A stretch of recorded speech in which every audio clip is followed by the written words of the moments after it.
Yo, Pro Wrestling Podcast listeners, help us out and click subscribe to show your support. And while you're at it, hop on over to patreon.com/Pro Wrestling Podcast to become a Patreon member of the Pro Wrestling Podcast family. When you contribute to the Pro Wrestling Patron page, you will get your name in those random shoutouts in our comment section. And if you would like to be one of our big time contributors, we would love to have you on one of our live Saturday night episodes, broadcasting with us and do our episode together. That's what we like to do for the people who are helping us so much. We want to go out there and give you guys something special. So check out the Patreon page at patreon.com/Pro Wrestling Podcast. Hello everyone and welcome to this episode of the Pro Wrestling Podcast.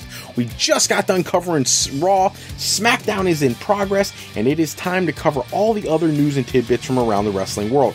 Before I forget to say something, don't forget about the Pro Wrestling Sound Off contest line, 267-642-1160, where you can give us your questions, your comments, your concerns, any topic you want us to cover in our live show Saturday nights, 9 p.m. Please pop onto that line. It is a talk-to-text line. You can shoot their questions into there. It'll send me the transcription of what your questions and comments were, and I would love to give you a shout-out and address your thoughts on the live show. So, by all means, check that out at 267-642-1160. If you want to get started with the fan voting, our fan voting is going to close Thursday night. So please, I apologize, it's closed Wednesday night this week. I'm going to be busy Thursday. Wednesday night, 9 p.m., we close the voting on round 3 of our tag team tournament. The tag team tournament brackets can be found at frolifeplanning.com/fan poll. Check that out as soon as possible. Get your votes in there. There's some crazy matches in there. And if you want to get my analysis of some of those matches, pop onto last Saturday's live podcast episode, and you'll get to see how we reacted to some of the matches that you guys picked in your fantasy booking section. First tidbit of news today, we're talking about Lucha Underground, because Lucha Underground has been gone for so long. You know, that's the only problem. This is going to be the second half of their 3rd season, but it feels like it's been 4 years since we've seen any new Lucha Underground. You know, they're hyping up the show this week. You know, the return on May 30th tonight has, you know, it's going to be action packed. You're going to see the Mac take on Johnny Mundo. This is a match we've been waiting to see. It's what they set up in the previous episodes. So by all means, if you are not a Lucha Underground fan already, check it out. They have a good product. It's not WWE. It's something totally different. And if you've never had the opportunity, you're really missing out on something very entertaining and seeing some of the talents that you don't see in a WWE or an Impact Wrestling or a Ring of Honor ring very often. Johnny Mundo, as many of you know, one of the greatest talents in the world. He's their champion. Go check him out. Go see what he's been up to. We're going to take a look at Impact Wrestling real quick, because some great news, and I mean this when I say great news, came out. A little bit of a spoiler, so if you're an Impact Wrestling fan, don't listen to what I'm about to say for about the next 40 seconds. But at their video tapings in Mumbai, India, we have a new X Division champion. And this is not like WWE taking a Canadian wrestler, branding him as an Arab guy from Pakistan or from India or from Afghanistan or wherever you want to try to say they're from, and then making them world champion, as in Jinder Mahal. He's not. Jinder Mahal may look like he's from India, but he's Canadian. In this situation, Impact Wrestling has put the X Division Championship on a longtime veteran, a well-deserved veteran, 15-year veteran. Sanjay Dutt has defeated Low Ki to become the X Division champion at the Mumbai, India tapings. Congratulations to Sanjay Dutt. He's meant so much to that company and to so many other companies over the years, and has never held the X Division title. I don't even understand how you justify that, making the guy wait this long before he gets any gold. It's absolutely ridiculous, especially considering the talent that he always displays when he's in the ring. I want to touch on something Eric Bischoff said this week. He was having a conversation on his podcast about 5 Star Wrestling's offer that they made to CM Punk, and he was very clear. You know, he really broke down how much money Punk would actually bring home. Of the $1 million, he talked about the money exchanges and the taxes and this and that, and he brought it down to where really you're only taking home about $350,000. But I love after he said that, his quote was, "With that said, I'd still take the money." You know, and the reality is if Punk isn't going to jump at this offer, what offer is he ever going to jump at? And, you know, he's been very clear. He says he's done with wrestling. He doesn't feel like he has anything left to do. I actually don't believe that. I actually think he has plenty left to do. It's just a matter of whether or not he connects the dots to want to do them. We would love to see CM Punk go out and take over the Bullet Club. I'd love to see CM Punk go into Ring of Honor again. I'd love to see CM Punk go to Impact Wrestling and put on classic matches and rub it in Vince's face that he let him get away because he felt like he wasn't treated properly. I wouldn't mind seeing him show up in Lucha Underground and really tearing the house down with Johnny Mundo. But if he's not going to take this $1 million offer, I don't really think we're ever going to see him take another offer, and neither does Eric Bischoff, who made it very clear in the same podcast that if he wasn't going to take this, he doesn't see it happening elsewhere. In other news in the professional wrestling world, we just, how booking changes constantly. Well, Randy Orton, he's going to be off television for a little while after the loss to Jinder Mahal. He'll be back on TV shortly. He took some time off, but the back news on all this is that Shinsuke Nakamura is the one who's been facing Jinder Mahal for the championship at live events coming up in July. If Randy Orton is taking time off and Nakamura is the one that they slide into that spot, very interesting, because they use these house shows as a way to test out future angles of future ways that they want to approach their booking. And what I love about this is it kind of validates something other people have been saying, in that they feel that Jinder Mahal's title run may last all the way to the Royal Rumble. And people at first, when he won the title, were shocked. They'd be even more shocked if he gets like a 6-8 month reign out of this championship run of his. I have no problem with it. I think they're building him the right way. He looks good with the belt. He looks like a solid champion, and he's really starting to get over as a heel. And the involvement of the Singh brothers doesn't hurt. The other thing related to Jinder Mahal is the word out is also that there was plans for Rusev that have kind of been scrapped now that Jinder Mahal is world champion. Which is kind of surprising to me, because they had a little bit of a tiff before Rusev got hurt on Raw and ended up going out in that horrible match to the Big Show. There's a natural, innate feud waiting to happen between Jinder and Rusev. And I don't know who you make the face, or maybe you just leave them both heels. I really couldn't care less. I think people would enjoy seeing the match. I also think it's a nice way to transition the championship to Rusev, who has been in the company for an extended period of time now and has never gotten a world championship run. I'm not saying he's on the level to be it right today, but at some point you would think the guy would get it. At one point he was like Mr. Undefeated for the longest time, and now it's almost like he's an afterthought. He's not even really a part of the program most weeks. So, and by the way, for those people who are diehard independents, I keep getting comments in my in the sound offline and things like that about our lack of coverage of some of the specific independents. Style Battle took place this past week. There was some great matches on the card. Jason Cade versus Sakura. There was matches with Fred Yee was on the card going against Odinison. There was all these matches in like a tournament style setup. Jason Cade faced Sean Maluda. I'm trying to think who else was on the card. We had Ethan Case was there. Who did he take? He took on James Drake. It was a tournament match. At the end of the night, the overall winner of the tournament that they've been building for quite a long time has been they've been pushing Fred Yee and Jason Kincaid quite a bit. And in the final, it came down to those two in the final, and you get to see Jason Kincaid win by pinfall. And he ends up winning the Style Battle Season 1, Episode 4. If you haven't seen it, check it out. Fred Yee, I think, is a very underappreciated independent talent. He's somebody I think would really help bolster the NXT roster. But of course, right now they've been signing so many people. I'm okay if they don't sign anybody right now. But if you have the opportunity to see him in the independent world, by all means do it. And incidentally, on the topic of the independents, if anybody has not gone on Facebook lately and checked out all these videos that have been posted of people mocking Randy Orton with the dive thing, and they're like, there was one where there's 3 guys climbing up to a turnbuckle, and you're getting ready to dive on somebody, and they're like, wait, stop, and they get off the turnbuckles, and then they all hit RKOs instead, which the guys completely no-sell. There was another one I saw where guys were like flying all over the ring, hitting RKOs in all different variations, and nobody getting a win, which I thought was also completely hilarious.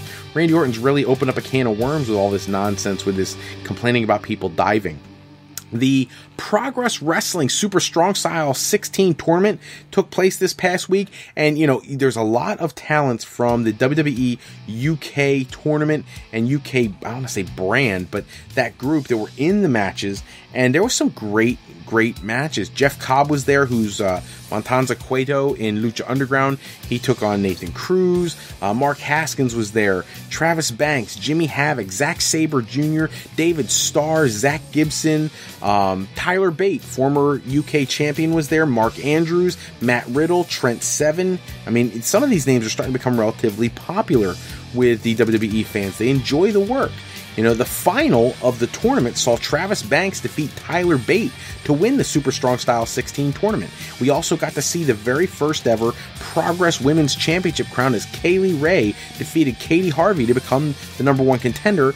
And then later on in the show, we got to see Toni Storm go in and become the first ever Progress Women's Champion. So she'll be defending the championship against Kaylee Ray. So really great, solid programming for, I believe it's 3 days that this tournament took place. If you're not a huge fan of Progress Wrestling, or you don't have a lot of exposure to Progress Wrestling, go check it out. You're missing out. It's a really good time, great show.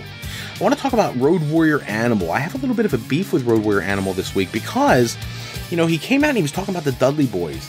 And he had, he talked about them being a good team back in their ECW years, but he said, and I'll quote what he said. He said, "The bottom line, you can say you're the greatest because you won the WWE Championship so many times, all the TNA championships, but come in my shoes where you've won 14 different world championships. I'm talking Australia, Mexico, 6 different Japanese company belts, AWA, NWA, WCW, WWF, WWE.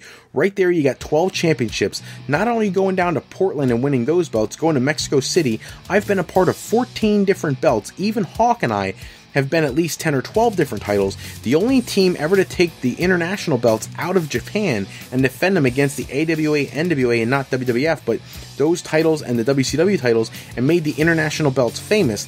They ain't done that. I have nothing against the Dudleys, but let's be real to all the fans out there. You gotta be real when it's time to be real and honest." He seems like he doesn't know everything the Dudleys have done. Because here's the truth. The Dudleys did go to Japan and they won the IWGP Tag Team Championship. They brought it back to TNA Wrestling. They carried it with them whenever they went anywhere. And if you remember, in that period of time for TNA, TNA was going all over the world. They were going to England, London, places like that. They were going to India. That was right around when they did that Ring Ka King stuff going on.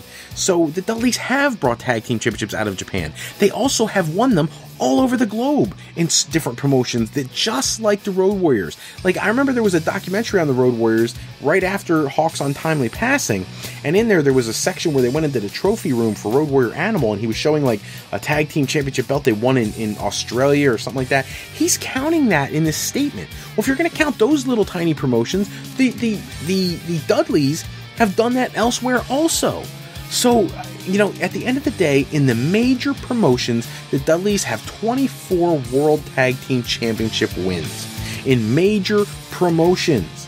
You have to give that credit. And my biggest issue is that here's another quote from him, okay?